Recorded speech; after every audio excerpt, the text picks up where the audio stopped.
Racismo Estrutural, Silvio de Almeida, vídeo 2.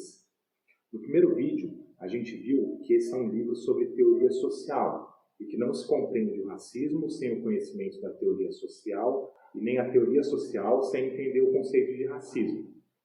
Vimos que o racismo é sempre estrutural e que estrutural não é mais um tipo de racismo. Vimos o conceito de raça, invenção da modernidade para resolver as contradições entre a civilização baseada em igualdade, liberdade e fraternidade e os males provocados pelo colonialismo, dentre eles a escravidão. Vimos que a raça se manifesta por características biológicas e etnoculturais e que ao longo do século XX, um esforço da antropologia e da biologia constatou que raça é um elemento político, que não existe nada que justifique biologicamente ou culturalmente a discriminação entre seres humanos e que, mesmo assim, raça é um elemento político importante, usado para naturalizar desigualdades e legitimar a segregação e o genocídio de grupos minoritários. Uma vez explicado o conceito de raça, a gente começa esse vídeo explicando os conceitos de preconceito racial, discriminação racial e racismo. O preconceito racial é o juízo baseado em estereótipos acerca de indivíduos que pertençam a um determinado grupo racializado, o que pode ou não resultar em práticas discriminatórias. Considerar negros violentos e inconfiáveis, judeus avarentos ou orientais naturalmente preparados para as ciências exatas são exemplos de preconceitos. A discriminação racial, por sua vez, é a atribuição de tratamento diferenciado a membros de grupos racialmente identificados. Portanto, a discriminação tem como requisito fundamental o poder, ou seja, a possibilidade efetiva do uso da força, sem o qual não é possível atribuir vantagens ou desvantagens por conta da raça. A discriminação pode ser direta ou indireta. A discriminação direta é o repúdio intencional, ostensivo a indivíduos ou grupos, motivado pela condição racial. Exemplo do que ocorre em países que proíbem a entrada de negros, de judeus, de muçulmanos, que proíbem a entrada de pessoas de origem árabe ou persa, ou ainda as lojas que se recusam a atender clientes de determinada raça. Já a discriminação indireta é um processo em que a situação específica de grupos minoritários é ignorada, ou sobre a qual são impostas regras de neutralidade racial, sem que se leve em conta a existência de diferenças sociais significativas. A discriminação indireta é marcada pela ausência de intencionalidade explícita de discriminar pessoas.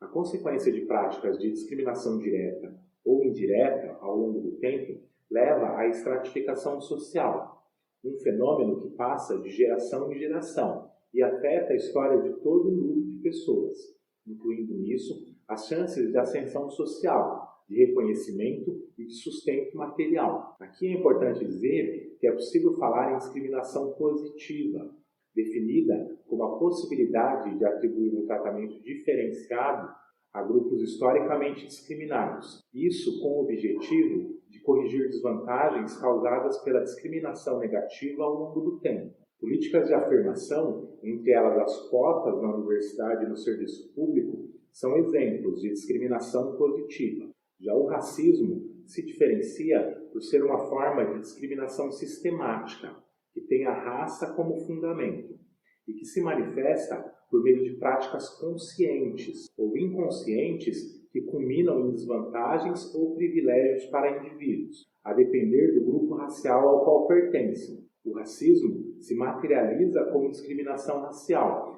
e é definido por seu caráter sistêmico. Aqui a gente não está falando de apenas um ato discriminatório, ou mesmo de um conjunto de atos, mas de um processo no qual as condições de subalternidade e de privilégio elas se distribuem entre os grupos raciais e se reproduzem nos âmbitos da política, da economia e das relações cotidianas. Aí, com a finalidade de apresentar didaticamente os contornos fundamentais do debate racial, o autor divide o racismo em 3 concepções. A primeira é a concepção individual. Segundo essa concepção, o racismo é uma espécie de patologia ou de anormalidade.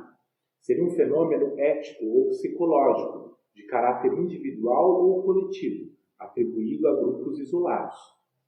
Por isso, a concepção individualista pode não admitir a existência de racismo, mas somente de preconceito.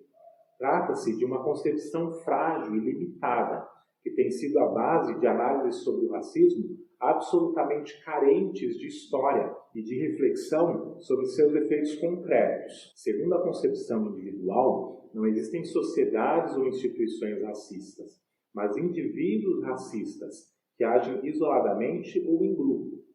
E aí, por se tratar de algo ligado ao comportamento, a educação e a conscientização sobre os males do racismo, bem como o estímulo a mudanças culturais, serão as principais formas de enfrentamento do problema.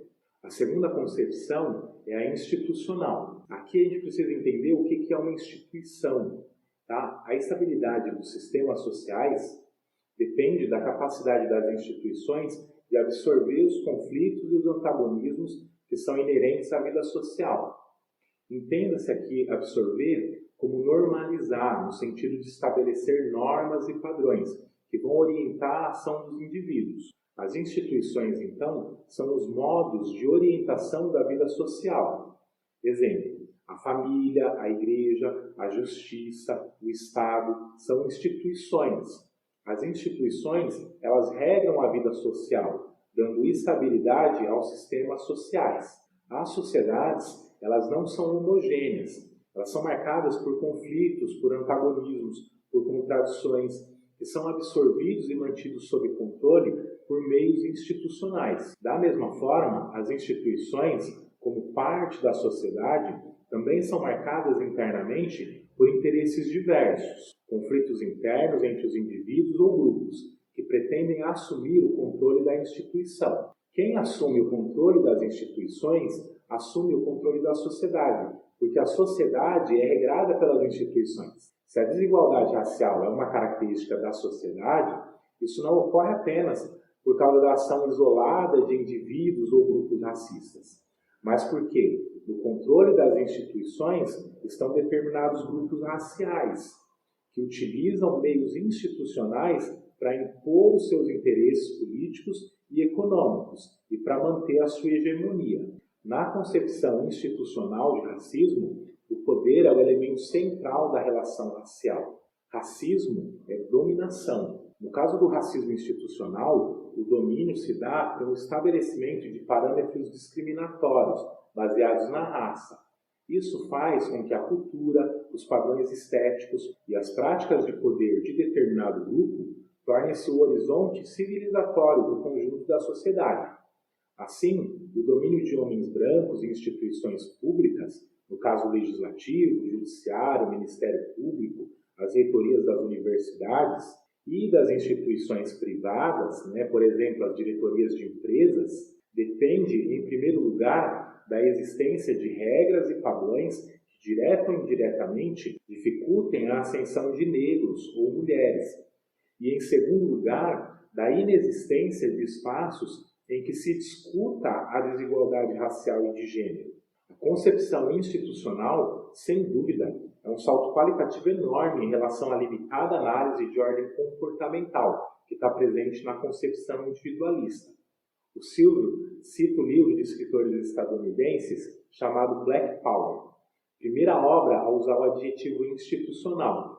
Segundo os autores desse livro, o racismo individual consiste em atos evidentes de indivíduos, que causam morte, ferimentos ou a destruição violenta de propriedades. Esse tipo ele pode ser gravado, pode frequentemente ser observado no momento em que está ocorrendo. Já o racismo institucional é menos evidente, é muito mais sutil, é menos identificável em termos de indivíduos específicos que estão ali cometendo os atos. Porém, não é menos destrutivo para a vida humana. Quando terroristas brancos bombardeiam uma igreja negra e matam 5 crianças negras, isso é um ato de racismo individual, amplamente deplorado pela maioria dos segmentos da sociedade. Mas quando, nessa mesma cidade, Birmingham, no Alabama, 500 bebês negros morrem a cada ano por causa da falta de comida adequada, por falta de abrigos e instalações médicas, e outros milhares são destruídos e mutilados física, emocional e intelectualmente por causa das condições de pobreza e de discriminação, isso é uma função do racismo institucional. Quando uma família negra se muda para uma casa num bairro branco e é apedrejada, queimada ou expulsa, eles são vítimas de um ato manifesto de racismo individual, que muitas pessoas vão condenar, ou pelo menos em palavras. Mas é o racismo institucional que mantém os negros presos em favelas dilapidadas, sujeitos às pressões diárias de exploradores, comerciantes desonestos, agiotas e agentes imobiliários discriminatórios. Volto a dizer, a concepção institucional, sem dúvida, é um salto qualitativo enorme em relação à limitada análise de ordem comportamental presente na concepção individualista. Talvez você nunca tenha pensado nisso e até diga que o racismo não é algo tão assim, que tem muita mimimi nessa discussão toda, né? Mas pensa agora nessa questão do racismo que está presente nas instituições, nas manifestações do racismo institucional, para você ver se não faz nenhum sentido. Os conflitos intra- e interinstitucionais podem levar a alterações no modo de funcionamento da instituição, que para continuar estável, precisa contemplar as demandas e os interesses dos grupos sociais que não estão no controle, levando a mudanças institucionais. Um exemplo de mudança institucional são as políticas de ação afirmativa, cujo objetivo é aumentar a representatividade de minorias raciais e alterar a lógica discriminatória dos processos institucionais. A terceira concepção que o Silva apresenta é o racismo estrutural. Eu vou deixar para o próximo vídeo, porque esse já está ficando muito grande. Nesse vídeo, então, nós vimos a diferença entre preconceito racial, um preconceito em relação às pessoas de determinada raça, a discriminação racial, que é o tratamento diferenciado com base na raça, e o racismo, que é a discriminação sistemática. Vimos que a discriminação racial pode ser direta ou indireta, pode ser negativa ou pode ser positiva. E que o autor, por razões didáticas, para explicar os contornos presentes no debate racial, divide o racismo em 3 concepções. Tratamos aqui das 2 primeiras, a individual, que se manifesta como patologia de indivíduos ou grupos, e a institucional. Se são as instituições que regram a sociedade, e se na sociedade há racismo, então há racismo nas instituições. As instituições harmonizam os conflitos sociais, mas elas mesmas são marcadas por conflitos internos, dentre eles os raciais. No card, a continuação desse ou outro vídeo relacionado. Eu agradeço a sua atenção, a gente se vê no próximo vídeo.